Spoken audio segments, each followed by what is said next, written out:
Oh, hello there, Animaniacs. You've just tuned into a new episode of B-Movie Enema the series. I'm Jeff Arbuckle, your friendly neighborhood Enema Man. Over there is Nurse Disembody. Hello, everybody. And, of course, we should also make sure to introduce the true star of the show, the great B-Movie Poop Shoot. Well, of course you're the real star of the show. It's not Nurse Disembody. And it ain't me. You can say that again. What's that, Nurse? Nothing. Nothing at all. Alright, so now that we got that all squared away, the main reason why you're the main star of this whole shindig here is because, well, you give us the movies each week. So, you know, make with the movie? Well, there you go. Let's see what you got for us this week.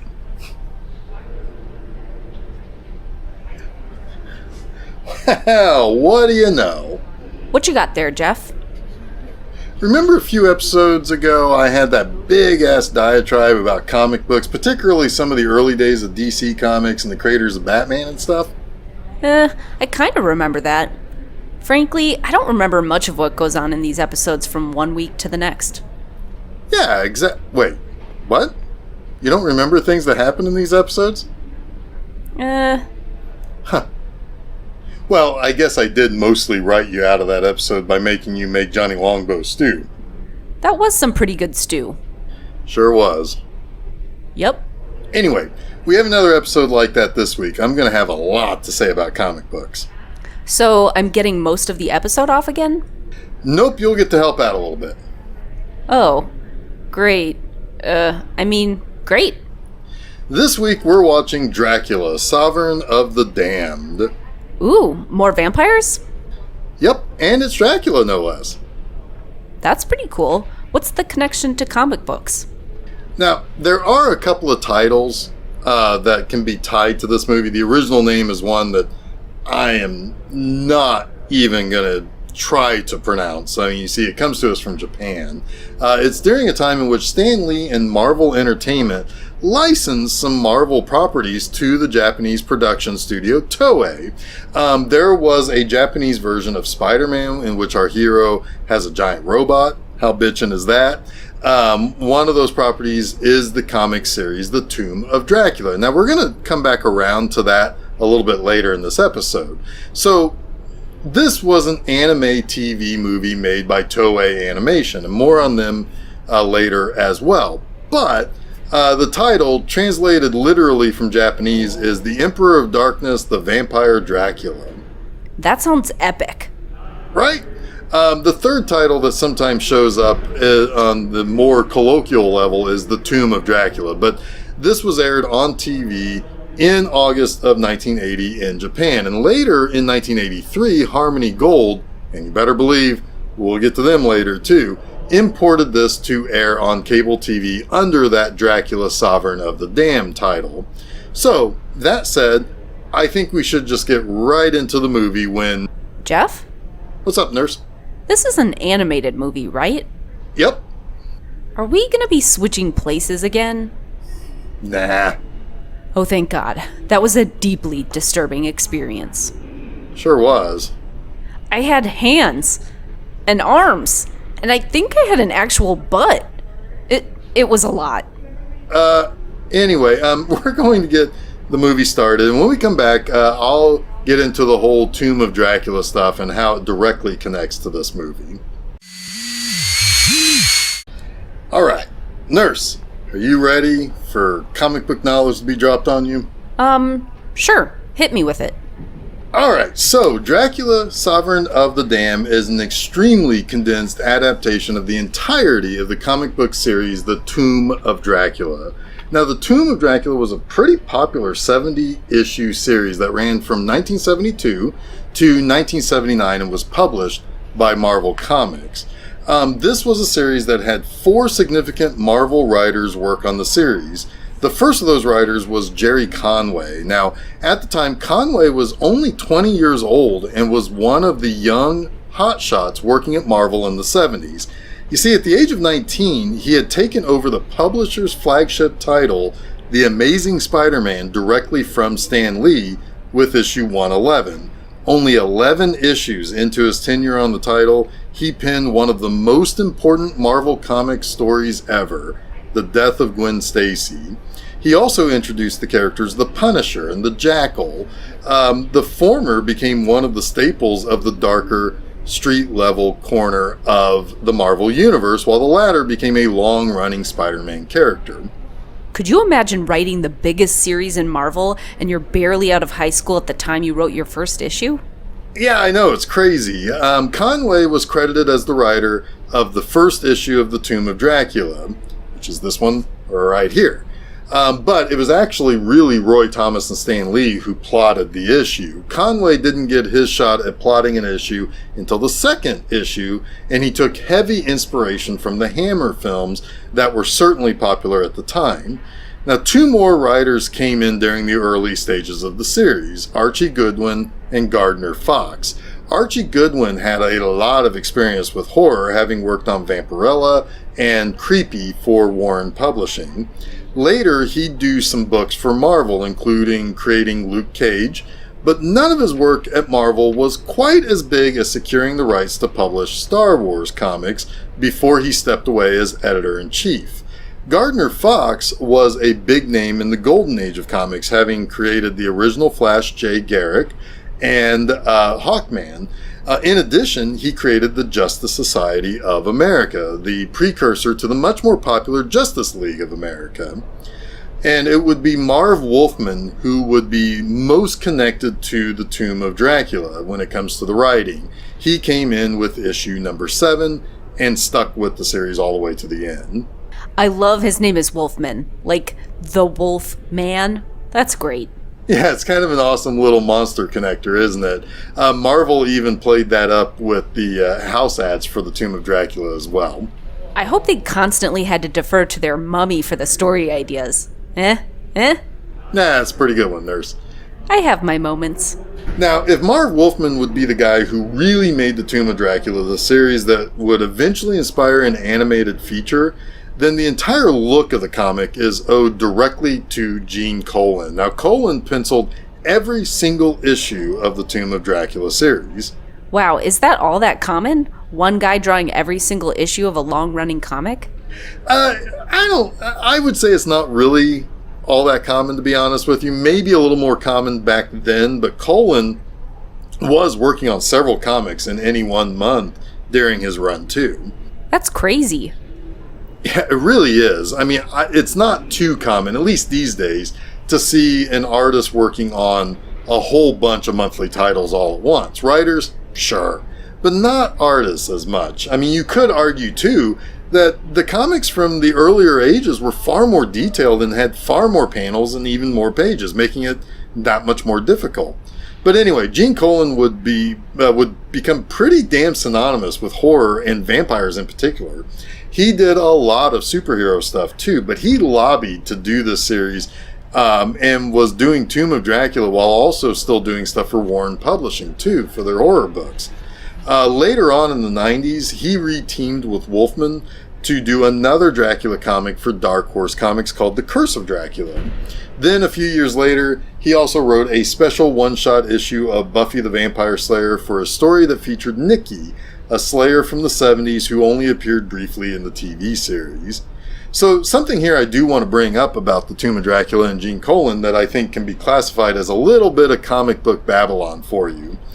Colan specifically modeled his version of Dracula after a very specific actor, Jack Palance.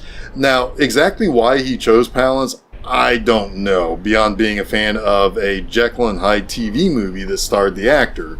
But as I said, he lobbied for the job and seemingly won it pretty quickly from Stan Lee, only to find out later that, I don't know if Stan Lee forgot that he assigned Colan to it or whatever, but he was about to lose the job to another artist at Marvel, Bill Everett. And upon learning this, Colan changed gears and auditioned for the job. And when Stan Lee saw his version of Dracula based on Palance, Lee gave Colan the job the very same day he turned in the audition.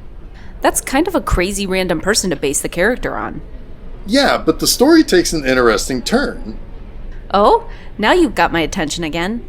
A year after this series debuted, Jack Palance got cast as Dracula in a TV movie. Was it because of the comic book? Actually, no. So I briefly mentioned that Colan was a fan of the TV movie The Strange Case of Dr. Jekyll and Mr. Hyde, which starred Palance. And that was made by the master of television horror, Dan Curtis. Curtis made the Dracula movie and cast Palance for having worked with him previously. It's like a little infinity loop. A guy made a movie starring someone who would inspire another character in another medium because the artist was inspired by the first guy's movie, and then that artistic version of the character would be played by the guy who the look was based on. Yeah, that's right. I mean, it's kind of crazy how that all kind of loops back around, huh? Now, there is more that I want to get into about Marv Wolfman and the Tomb of Dracula series, but we're short on time, so let's get back to the movie. And when I get back, I'll talk about one of the all-time greatest creators in comic book history, at least in my opinion, and a little bit more about the series that inspires the movie that we're watching. Alright, more Tomb of Dracula business. Before we get to that, Jeff... Oh, what's on your mind, nurse? I know you said that Dracula was originally based on Jack Palance, but in this movie I'm getting a little bit of young Colonel Sanders vibes. Considering that, why would Dracula choose freaking Boston to move to instead of... Like, I don't know, Kentucky? Well, he does look like Colonel Sanders, but what about, like, anywhere else? I do like that the sacred bride of Satan is named Dolores. All hail the bride of Satan, Dolores. What's so weird about that? Dolores is totally an evil satanic name. The character named Dolores in this movie was actually named Damini in the comics. I don't know exactly how that is pronounced, but it's definitely more fitting of a name than Dolores. I guess. Dolores is still an evil name. So, as I said in the previous segment, this is an incredibly condensed, full adaptation of the entirety of the 70 issues of The Tomb of Dracula that ended just a year prior to the release of this movie.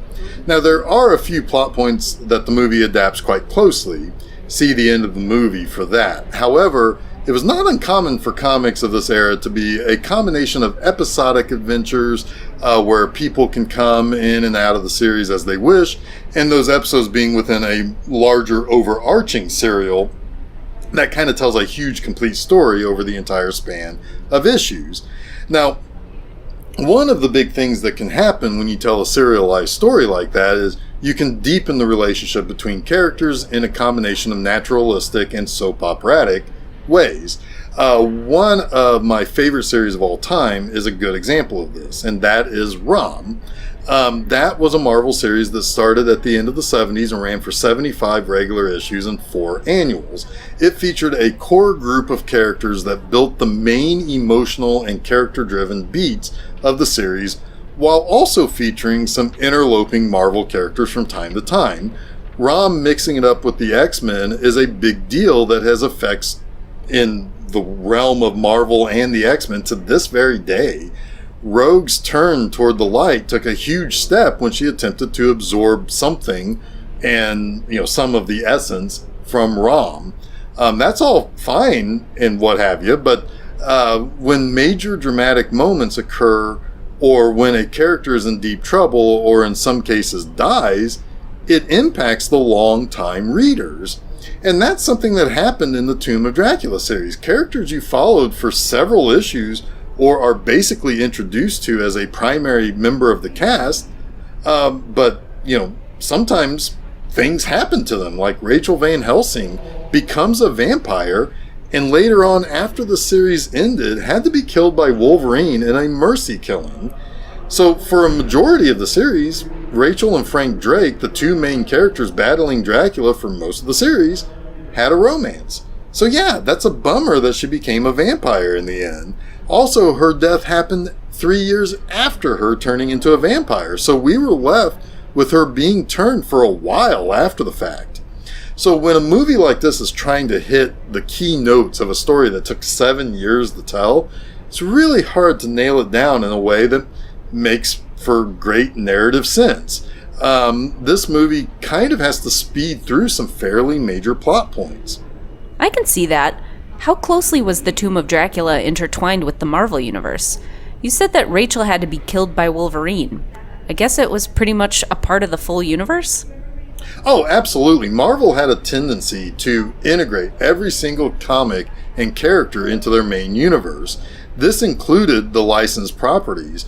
Dracula and all the other horror characters were indeed intertwined into the Marvel comic universe at the publisher. And Doctor Strange would show up in the series. Dracula would later get mixed up with the X-Men a couple of times beyond Rachel's involvement with with that particular X-Men annual that found Wolverine killing her. Of course, there would be other horror characters like Jack Russell, the Werewolf by Night, that would interact with the characters as well. However, the big character that made his first appearance in the Tomb of Dracula was Blade the Vampire Hunter, what used to be one of my most random factoids about comic books I had over the past 25 plus years was the fact that Blade's first appearance came in Tomb of Dracula number 10. Why that specific piece of knowledge got stuck in my head for so long, I have no idea, but it was something I heard around the time of the release of the first Blade movie in 1998. And this individual comic of a series I only knew about but never really read became a part of my permanent memory. Was he created by the Wolfman? Indeed he was. Now let's talk about Marv Wolfman. Now Marv Wolfman was another of the young hotshot creators that rose up in the 70s. Before joining DC Comics in 1968, Wolfman was actually quite active in fandom circles and even published fanzines when he was a teenager. In 1965, he was publishing a horror mag called Stories of Suspense. In the second issue, he published a story by Stephen King, one of the first times the horror master was ever published. Wolfman would go back and forth from DC to Marvel and back to DC, but at Marvel, he did this series which allowed him to create Blade. He also co-created Bullseye while he was working on Daredevil. He was also the first main writer of the Spider-Woman series and created her alter ego Jessica Drew.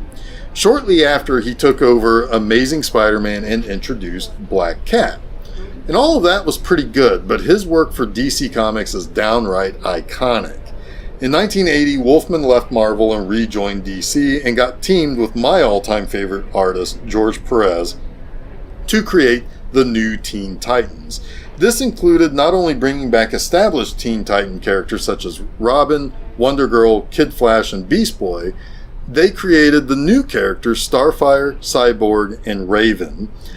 These three new characters are most associated with the Teen Titans and the later animated series by Cartoon Network.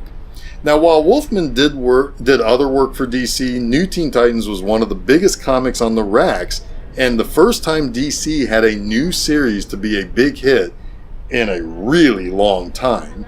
And while working on this, Wolfman brought the idea to the head honchos of DC about an interesting way to celebrate the upcoming 50th anniversary of DC as a comic book publisher.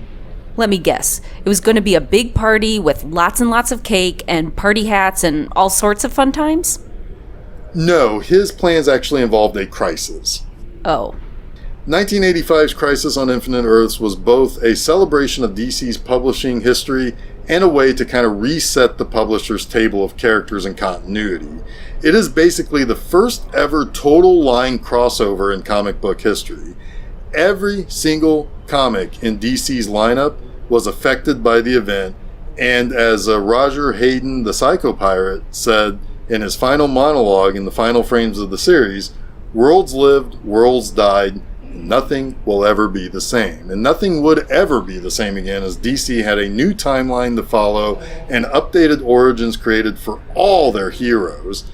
Characters whose stories were still going on a different version of Earth would have to end those continuities and join the new main Earth, or they were killed if they were redundant. It was an event that has really not been matched since. And it's one of the greatest comic stories ever told, and certainly one of the greatest superhero stories I've ever read, or likely will ever read. Too bad we're not watching a movie version of that. There have been a few attempts to adapt Crisis on Infinite Earths, and the results are mixed. Hey, kind of like this movie, right? That's right. So let's get to the thrilling conclusion of Dracula, Sovereign of the Damned, to see if they can stick the landing on this truly interesting adaptation. And there we have it. Dracula is ended by way of getting blowed up real good. Even in a cartoon, you gotta appreciate a good explosion. Indeed. This movie is not well appreciated by people who've seen it. It's trying to tell 7 years worth of serialized tales in only 90 minutes. And on top of that, it's something turned into a Japanese story, then translated back to English. If you ask me, it feels like that too. It feels like that there are several layers that are separating it from what it was really trying to do, when it could have just tried to focus on a single story in the whole of the Tomb of Dracula series. Well, I gotta say, I thought the movie was kind of interesting from where I was sitting. I liked the one guy in the wheelchair was chasing Frank around with his cane, and then Frank putting that old guy in the wheelchair in a headlock was pretty dang funny. Naturally, Satan is a red, super jacked, sexy beefcake. Damn, I would consider being Satan's bride if that's what he was gonna look like. And they kill a baby in this movie. That's pretty metal. If I have one thing to definitely dock the movie a poop, it's the pretty stinky monologues from Dolores. The voice acting isn't particularly great, but still, I gotta give this one a solid 4 poops out of 5. That's fair. This was the product of Toei Animation. Now, Toei and Marvel was at the end of a 3-year licensing agreement where either party could take and adapt anything they wanted. Now, Marvel created Shogun Warriors based on a property that Toei had, and Toei made that live-action Spider-Man. But they were also the creators of the Super Sentai series, and that would later be adapted into Power Rangers. Interestingly, that was something Stan Lee wanted to originally import to the United States, but while he basically had a similar idea to what Saban would do with it in the 90s series, he was kind of laughed out of the room back then.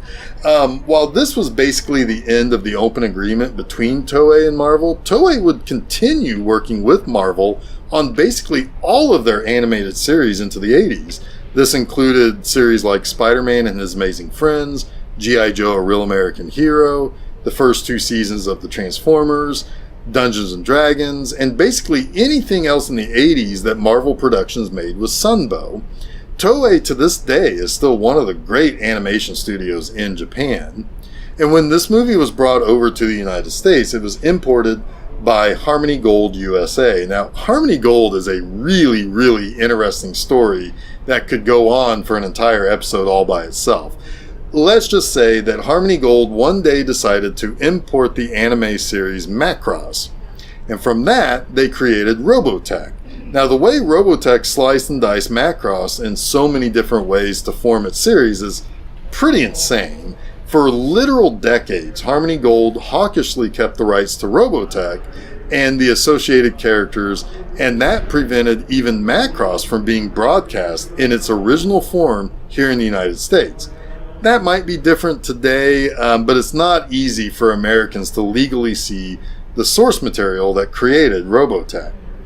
Now, if you know anything about Transformers, you know that Hasbro imported a Macross toy to become Jetfire, which caused all sorts of issues for the TV series and Hasbro with the character when Harmony Gold tries shutting down anything that could possibly resemble anything from Robotech, and it's a whole mess that makes naming the character either Jetfire or Skyfire a whole thing to take into consideration. It's a pretty confusing mess. Well, I'm confused. Yeah, I'm not sure that I can even appropriately relay the info. Wait, what are you doing over there in that getup? Oh, I figured I'd get a head start on the big, funny conclusion of the episode and dress up like a Lady Dracula. What?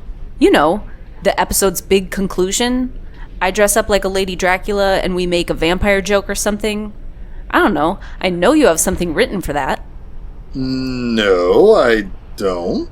What? Because there's nothing about Lady Draculas in the script. No way. Let me look at the script. Toei Company, Harmony Gold, Marvel. I'm not finding anything about being a Lady Dracula. Nope. So, no Lady Dracula thing to close out the Dracula movie? Nope. Oh, can I... Nope. But I...